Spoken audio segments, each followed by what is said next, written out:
গণহত্যার master mind বলে তোপ। আর এদিকে ইসকনের সন্ন্যাসী চিন্ময় কৃষ্ণদাসের জামিন মামলার শুনানি পিছিয়ে গেল 1 মাস।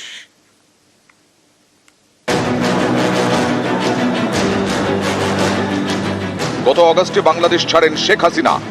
তারপর থেকেই পদ্মাপাড়ের সংখ্যালঘুদের ওপর নির্যাতন চলছে বলে অভিযোগ। এরই মধ্যে গত মাসে ইসকনের সন্ন্যাসী চিন্ময় কৃষ্ণদাসকে গ্রেফতার করা হয়। এতে পরিস্থিতি গরম হয়ে ওঠে। এ নিয়ে আগেই বিবৃতি দিয়ে ইউনূস সরকারকে নিশানা করেছেন শেখ হাসিনা। এবার অডিও বার্তা দিয়ে আক্রমণ। এটা কোন ধরনের সভ্যতা, কোন ধরনের আন্দোলন? এটা তো সরাসরি হত্যাকাণ্ড ঘটাবার চেষ্টা। যেমন 15ই আগস্ট জাতির পিতাকে হত্যা করেছে, ঠিক তেমনিভাবে আরেকটা হত্যাকাণ্ড তারা ঘটাতে চায়। ডক্টর ইউনূস তার মেটিকুলাসলি মাস্টার মাইন্ড দ্বারা প্ল্যান করে সে করেছে। এই গণহত্যার বিচার ওই তার সমন্বয়কারীরা এবং ইউনূস তারা তার মাস্টার মাইন্ড, তারাই লাশের পর লাশ ফেলেছে। একটা অন্তঃসত্ত্বা পুলিশ কনস্টেবল তাকে পিটিয়ে পিটিয়ে মেরেছে। হিন্দু, বৌদ্ধ, খ্রিস্টান কাউকে তো বাদ দেয়নি। 11টা গির্জা ভেঙে গেছে, মন্দির ভেঙে গেছে, এবং হিন্দুরা যখন আন্দোলন করলো সেই ইসকনের লিডারকে গ্রেফতার করেছে এবং অমানবিক অত্যাচার শুরু করেছে তাদের উপর। সংখ্যালঘুদের উপরে এই অত্যাচার কিসের জন্য?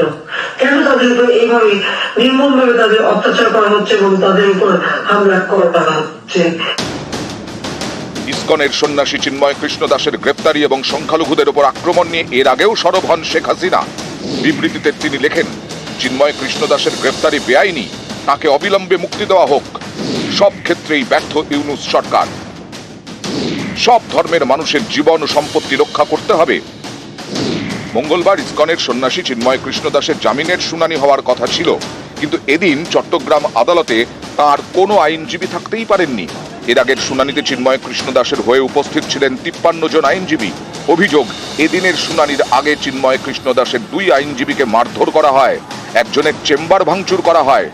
এতেই বাকিদের মধ্যে আতঙ্ক। আক্রান্ত হওয়ার ভয়ে চিন্ময় দাসের হয়ে কোনো আইনজীবী এদিন আর আদালতে যাননি বলে দাবি। এর জেরে 1 মাস শুনানি পিছিয়ে গেছে। সন্ন্যাসী চিন্ময় কৃষ্ণদাসের জামিনের আবেদনের পরবর্তী শুনানি 2রা জানুয়ারি।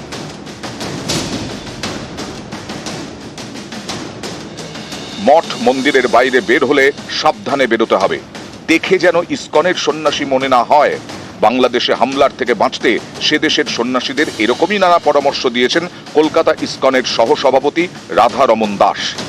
যেমন, গেরুয়া কিংবা সাদা ব্রহ্মচারী পোশাক ছেড়ে সাধারণ জামাকাপড় পরতে হবে, তুলসীর মালা, চন্দনের তিলকের দরকার নেই, ন্যাড়া মাথা ঢাকতে টুপি পরতে হবে, হাতে জপমালা নিয়ে রাস্তায় বেরোবেন না, মঠ বা মন্দিরের বাইরে হিন্দুত্বের চিহ্ন লুকিয়ে চলতে হবে, অযথা বাইরে কোথাও ঘুরবেন না। নিউজ 18 বাংলা।